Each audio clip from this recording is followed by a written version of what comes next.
عن ابي هريره رضي الله تعالى عنه ان النبي صلى الله عليه وسلم قال اياكم بالحسد فان الحسد ياكل الحسنات كما تاكل النار الحطب او قال العشب.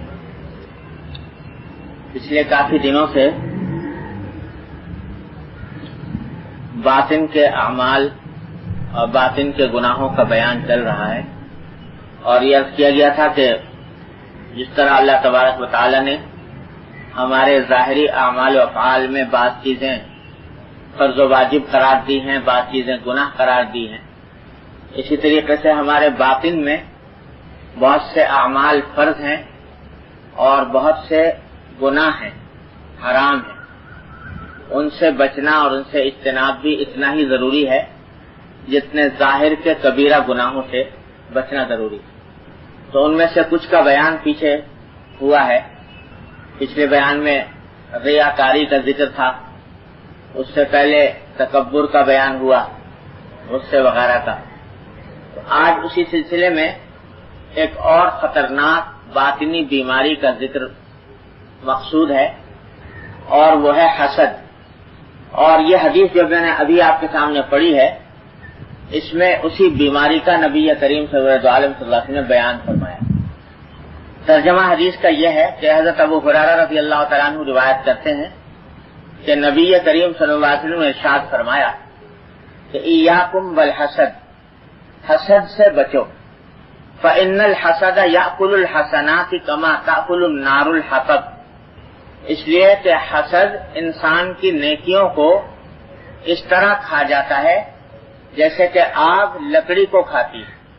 او قال العشب، راوی کو شک ہے کہ آپ نے لکڑی کا لفظ استعمال فرمایا تھا یا سوکھی گھاس کا لفظ استعمال کیا تھا، کہ جیسے آگ اگر سوکھی گھاس میں لگ جائے تو وہ اس کو بھسم کر ڈالتی ہے، فنا کر ڈالتی ہے، یا لکڑی میں لگ جائے تو اس کو ختم کر دیتی ہے. اسی طرح اگر کسی شخص میں حسد کی بیماری ہو تو وہ اس کی نیکیوں کو کھا جاتی ہے جس طرح لکڑی کو آگ کھا جاتی ہے. اور تشبیہ جو لکڑی کے سے دی کہ آگ لکڑی کو کھاتی ہے، تو اس سے اشارہ اس بات کی طرف ہے کہ ایک تو ہوتی ہے بعض اوقات کوئی بہت بڑی آگ لگ گئی اور منٹوں میں اس نے سب کچھ ختم کر دیا، اور ایک ایسی ہوتی ہے کہ ہلکے ہلکے سلگتی رہتی ہے. لکڑی میں اگر آگ تھوڑی سی لگائی جائے تو ایک دم سے ساری لکڑی کو ختم نہیں کرے گی، سلگتی رہے گی اور تھوڑا تھوڑا کر کے اس کو کھاتی چلی جائے گی یہاں تک کہ ساری لکڑی فنا ہو جائے گی، ختم ہو جائے گی، راکھ بن جائے گی. تو اسی طرح حسد جو ہے یہ ایسی بیماری ہے، یہ ایسی آگ ہے جو رفتہ رفتہ انسان کو پتہ بھی نہیں ہوتا اور وہ بھڑکتی چلی جاتی ہے اور اس کی نیکیوں کو فنا کر ڈالتی ہے.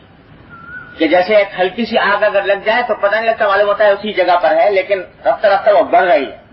اسی طرح حسد کی آگ جب لگ گئی نیکیوں کو تو انسان کو پتہ بھی نہیں چلتا کہ میری نیکیاں ختم ہو رہی ہیں، اور رفتہ رفتہ ختم ہو جاتی، پتہ بھی نہیں چلتا. اس لیے حضور اقدس نبی کریم سرور دو عالم صلی اللہ علیہ وسلم نے فرمایا کہ ایاکم بالحسد، حسد سے بچو. اب یہ اتنی خطرناک بیماری حضور اقدس صلی اللہ علیہ وسلم نے بیان فرمائی اور اس سے بچنے کی تاکید فرمائی. لیکن اگر ہم اپنے معاشرے پر اور ماحول پر نظر دوڑا کر دیکھیں تو یہ حسد کی بیماری چھائی ہوئی ہے معاشرے کے اندر، اور بہت کم اللہ کے بندے ایسے ہیں جو اس بیماری سے پاک ہو.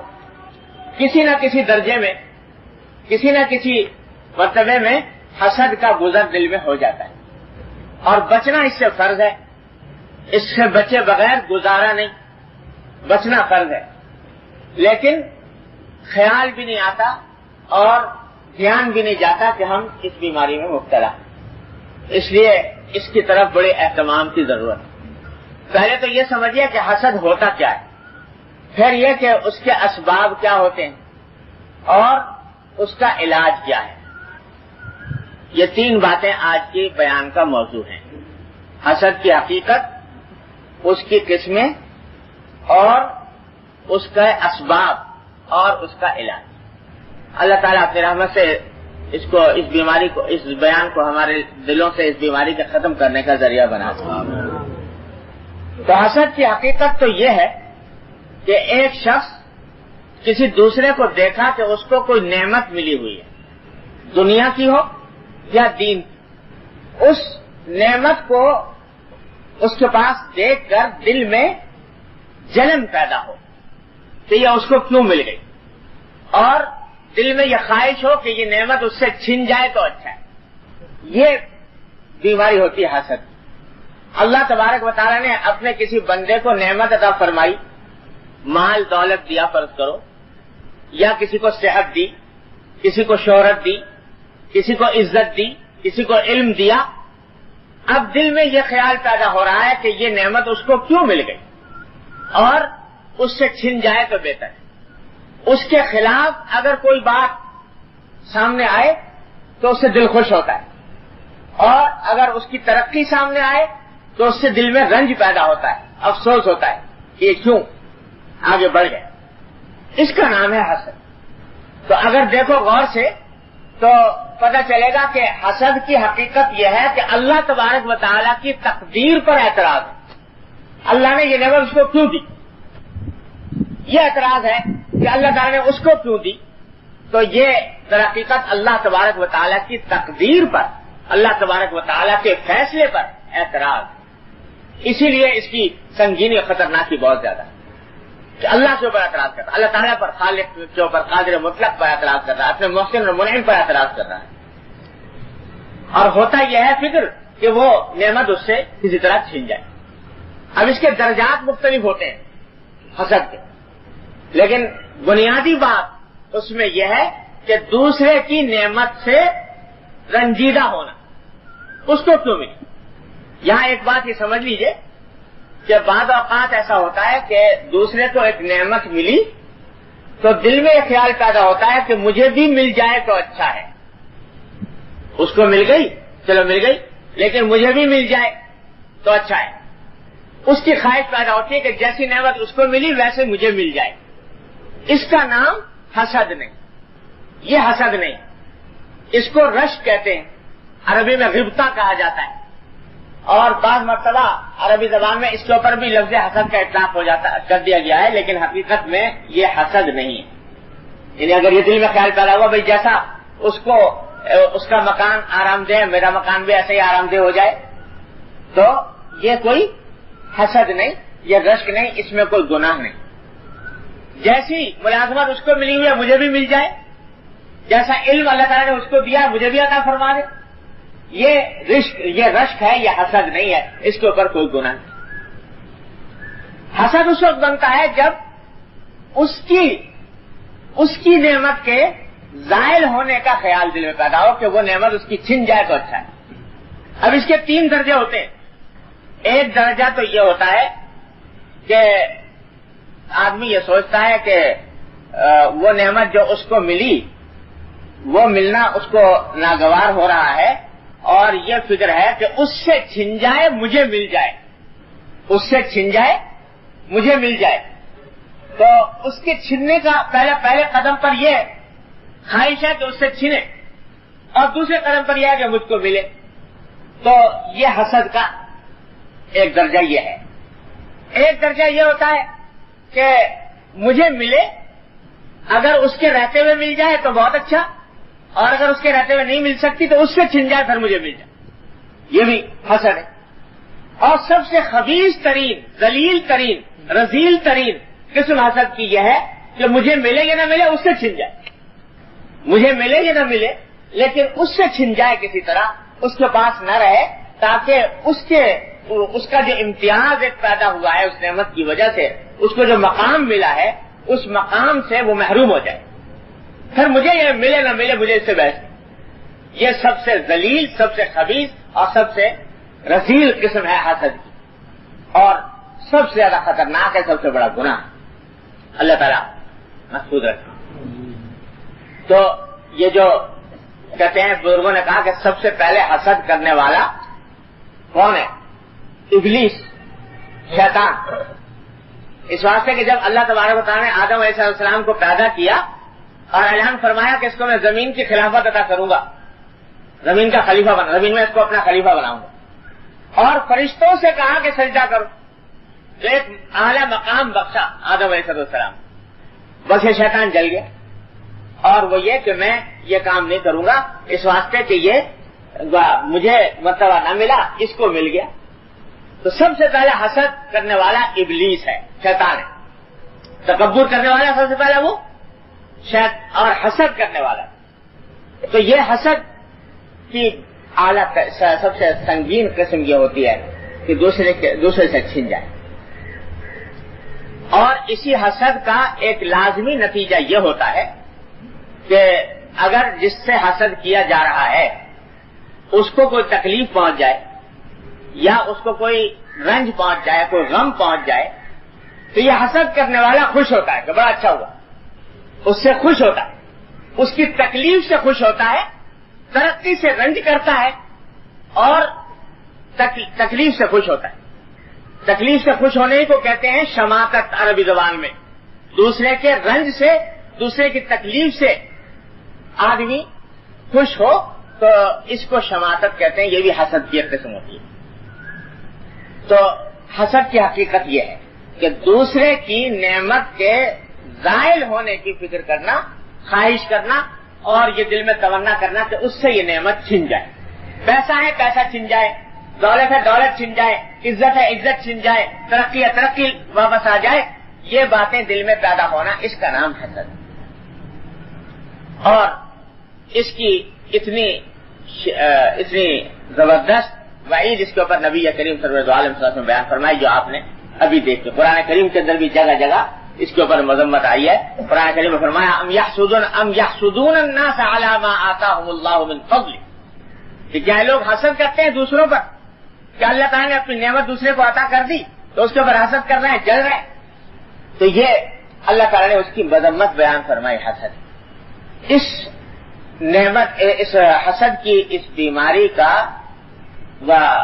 سبب کیا ہوتا ہے، کیوں دل میں پیدا ہوتی ہے یہ بات؟ تو اس کے دو سبب ہوتے ہیں بنیادی۔ ایک سبب تو ہوتی ہے دنیا کی محبت، دنیا کی محبت ہے، اور حب جاہ ہے، جاہ و منصب کی محبت ہے، دنیا کی دولت کی محبت ہے، مال کی محبت ہے، تو حب جاہ اور حب مال اس کا سبب ہوتا ہے کہ آدمی کو خود یہ چاہتا ہے کہ میرا مرتبہ بلند رہے، میں اونچا رہوں، تو دوسرا اگر آگے بڑھ رہا ہے تو اس کے گرانے کی فکر کرتا ہے، تو یہ حب جاہ سبب بنتا ہے۔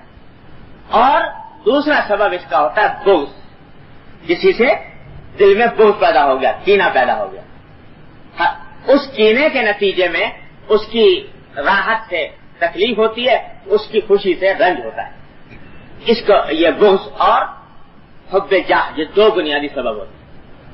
جب دل میں یہ دو باتیں ہوں گی تو اس کے نتیجے میں لازماً حسد پیدا ہو۔ تو اس کے بارے میں پہلے تو یہ جاننے کی ضرورت ہے، سمجھنے کی ضرورت ہے کہ حسد ایسی بری بلا ہے کہ آخرت کے اندر تو ہے ہی نقصان دہ، دنیا کے اندر بھی انسان کے لیے انتہائی مہلک چیز ہے۔ دنیا کے اندر دنیا کا بھی نقصان، آخرت کا بھی نقصان، اس واسطے کہ جو شخص حسد کر رہا ہے دوسرے سے تو وہ ہمیشہ تکلیف میں رہے گا، غم میں رہے گا، گھٹن میں رہے گا۔ جب کسی کو بڑھتا دیکھے گا دل میں رنج پیدا ہوگا، دل میں غم پیدا ہوگا، گھٹن پیدا ہوگی، اور اسی گھٹن کے اندر وہ رفتہ رفتہ اپنے صحت کو بھی خراب کر لے۔ ایک عربی زبان کا شعر ہے کہ جس کا مفہوم یہ ہے کہ یہ حسد جو ہے اس کی مثال آگ کی سی ہے، اور آگ کا حال یہ ہوتا ہے کہ جب تک دوسری چیز کو کھانے کو ملے نا تب تو اس کو کھاتی رہے گی، لکڑی کو لگ گئی لکڑی کو کھا لے گی، آخر میں جب لکڑی ختم ہو جائے گی تو آگ کا ایک حصہ خود اپنے دوسرے حصے کو کھانا شروع کر دیتا ہے، یہاں تک کہ وہ آگ بھی ختم ہو جاتی ہے۔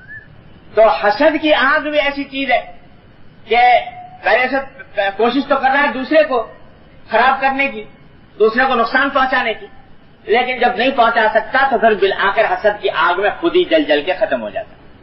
تو دنیا کے اندر بھی اس کا نقصان. علاج اس کا کہ حسد اگر دل میں پیدا ہو جائے تو اس کا علاج کیا ہے, کس طریقے سے اس بلا سے بچا جائے.